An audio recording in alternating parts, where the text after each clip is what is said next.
I clearly should have brought my sunglasses out because it is bright to my eyes, but it is gorgeous, and just soaking in that smell, those aromas, the wafting essence of nature, the sound of the birds. Overcast because it's going to rain at some point today. And look at all the brush that was knocked down. You saw hopefully you were able to see last night when I was trying to zoom in on the deer that were eating and grazing in the backyard. It was really sweet and a special moment, of course. So I just wanted to share where I'm at today. I'm feeling melancholy, and here's what happens, and I trust I'm not the only one. There are moments I truly feel like a failure. I feel like things aren't working, I'm not doing things right, but I know it's temporary. It's not always easy. I'm not meant to just, stay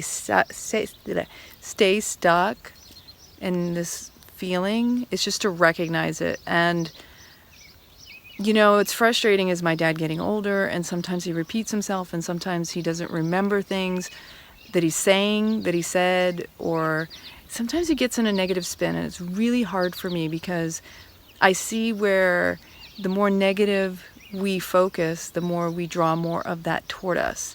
And you'd be surprised if you haven't been paying attention to your own mind and the things that come up in your life. That is a reflection of what your inner dialogue is. That is a reflection of where your focus is. Stuff isn't just happening to us. We're looking for it and we're creating it. And that's a true statement, whether we want to admit it or not. No matter what it is that you're experiencing, you've chosen it. Mistake or not, it is what it is.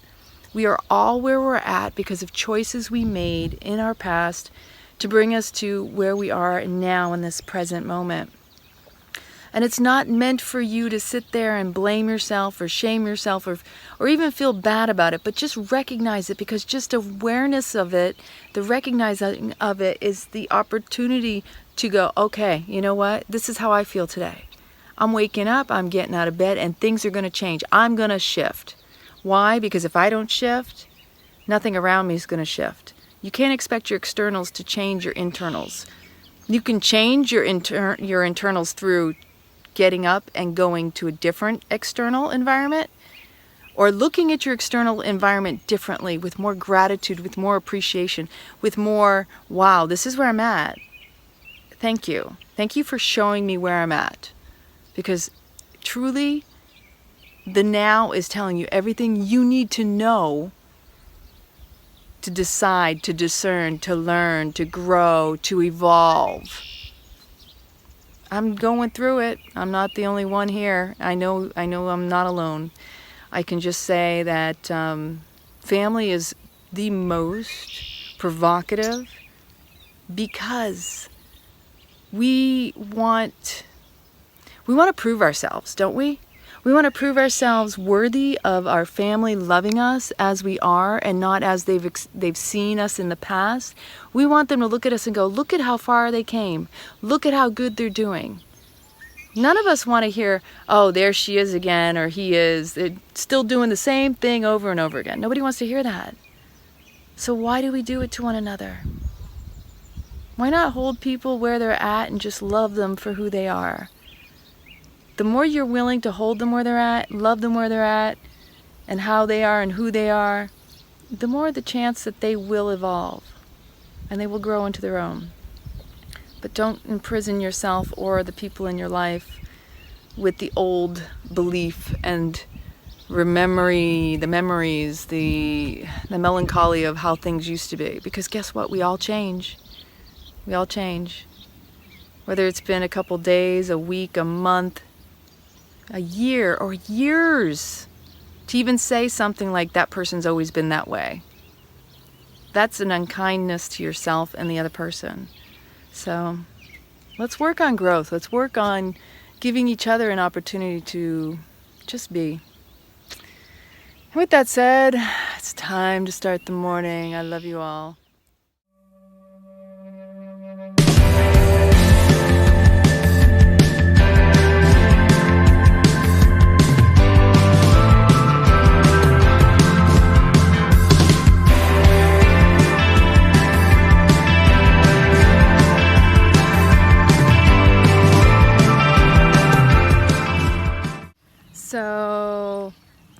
not much video today because just kind of sitting with silence, inner reflection. And I decided it's so nice this evening to just take a walk as my floppy hair. And it's a perfect evening to have a stroll amongst the wind and the willows and the cat's tails and all this beautiful glory. You know, we take it for granted. It looks like a mess if you have to maintain it in this perfect way, you know, manicured lawns and such. But let me tell you, when you let nature do its thing, it really truly is the most beautiful. Look at this. I was thinking about when we were children growing up in northern Maine. We had a pond down the street from our house. We had, I don't know, Dad said 26 acres, maybe more, something like that. And it's the sounds of nature and the birds too, right? We had beavers, we had moose, we had deer, we had raccoons, we had skunk, porcupines, you know, so many cool things. Bullfrogs, loved, you know, bringing home all sorts of bullfrogs and snakes and not thinking anything of poison. We would go down and pick the pussy willows, pussy willows, cat's tails, the different,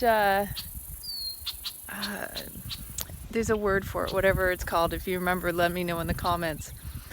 The amazing, just, you know, just all this grass, this type of grass that grows out of the water, out of the earth. There's so many variations and so much creativity. It's got to spark and inspire something in you. So what better moment than for me to get outside and get out of my discomfort than to take a walk down the street? I mean, it's the simplest thing.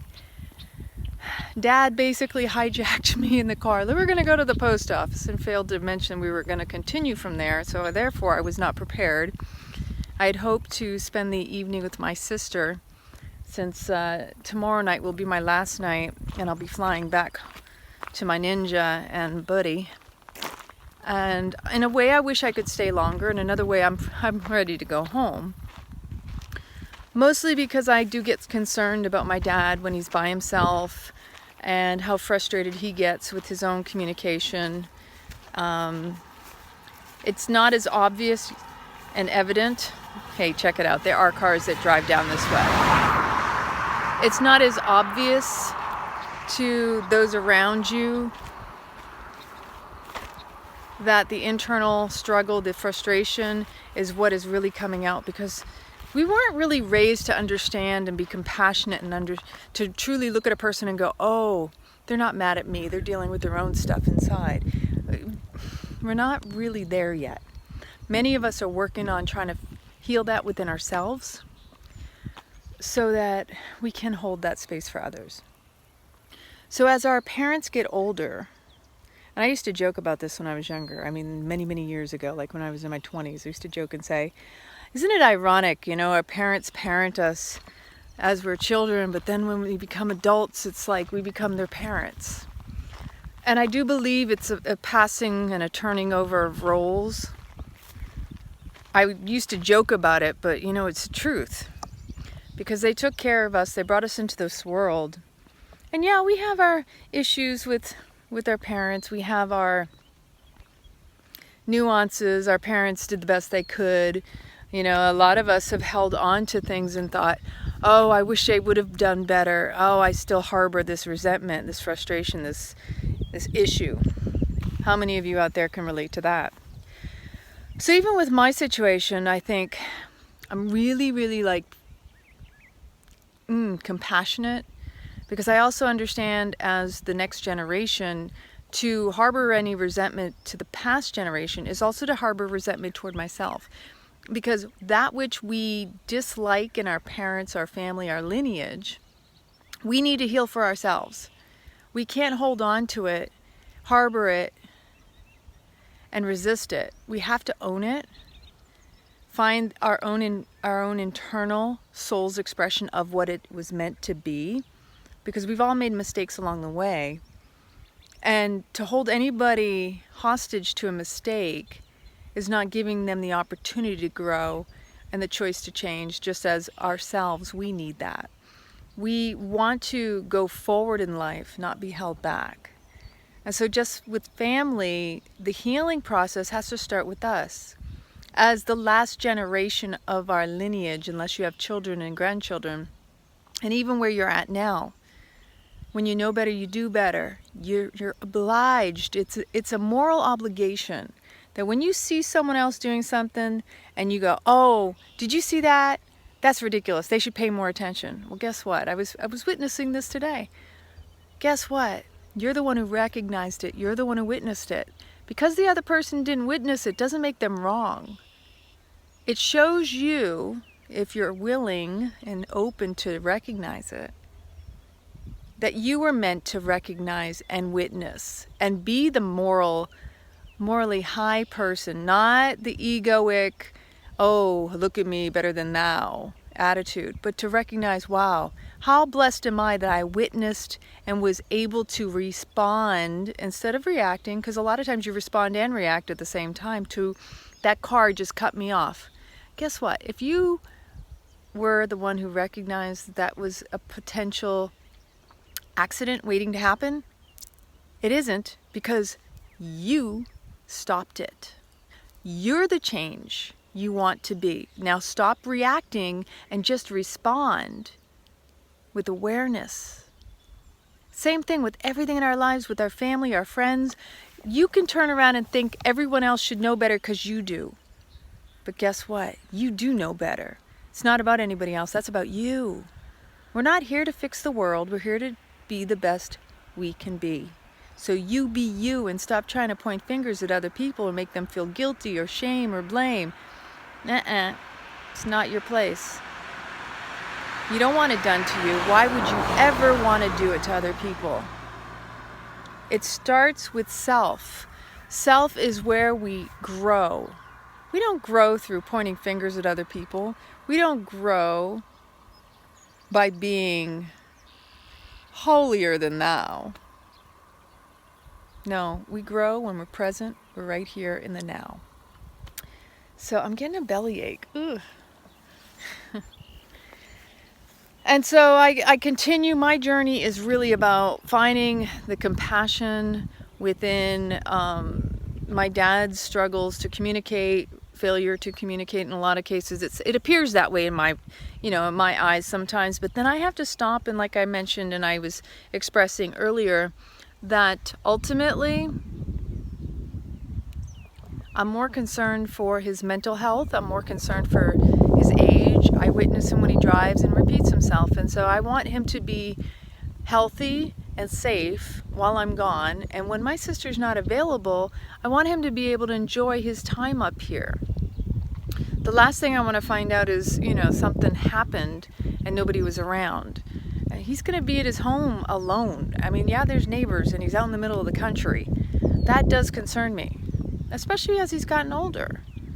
So as the oldest daughter, as the peacekeeper, I do admit that I have taken on this role, that I like to make sure my family is taken care of. That's just part of who I am. I do struggle with my own, I'm still working through what I contribute and what is appreciated and what is not, and I'm learning to detach from that. I learned a long time ago, there's one thing you cannot do. You cannot play the martyr and go, "Oh, didn't you see what I did?" Because my family legacy patterns have all been about the list. Can anybody else to relate to this? The list. Did you see? I did A, B, C, D, E, F, G, K, and it just kept going. Tit for tats. You heard that the other night. Tit for tat. I mean, seriously, we're adults. And even children are a lot smarter than that. They don't tit for tat. They learn it from their parents. It's not something that we're naturally meant to do, is put one other on the defense of I did better because I did more, or comparing and trying to keep up with the Joneses, whatever you want to call that. But truly, when I say that, it was really difficult because there was this like obligation that wasn't communicated in my family. So if you did something, you were expected to do somebody else was expected to do something in return. If they did something for you, it was just, oh, now I'm obliged to do something in return. Hello, I know this is not just my family legacy. And it's scary to think that that stuff gets carried on. If you're going to do something, do it for the right reasons. Oh, it's so-and-so's birthday. I have to get them a gift. Okay? Does it have to be, you know, if you can't afford it, can you do something loving that doesn't require money? I mean, this is one of the things in this day and age. There's a huge drop-off, the expectations. Expectations, 9 times out of 10, are just carried on legacy. That you're supposed to show up for family in a certain way. You're supposed to show up to your friends a certain way. We can only do the best we can do. And I'm not talking about it from a selfish point of view. I'm looking at it from more of the, are you just going through the waves of motion of what family told you were supposed to do? Or do you really just do what feels right from your heart? Nobody has the answers for you but you. I'm still learning my own answers. But I'm enjoying this walk along this country road. And I am pondering these types of thoughts at this moment. The sky is pink. You can't quite see it with this, the way the lens is. Maybe I can, ooh, see, there we go. So here's tonight's sky. Oh yeah. And I shall be leaving in a few days, so yeah, I'm sure I'll be back. I'm sure I'll be back. So this is my last video for the night. I hope you have a wonderful evening. Sweet dreams. I love you very much.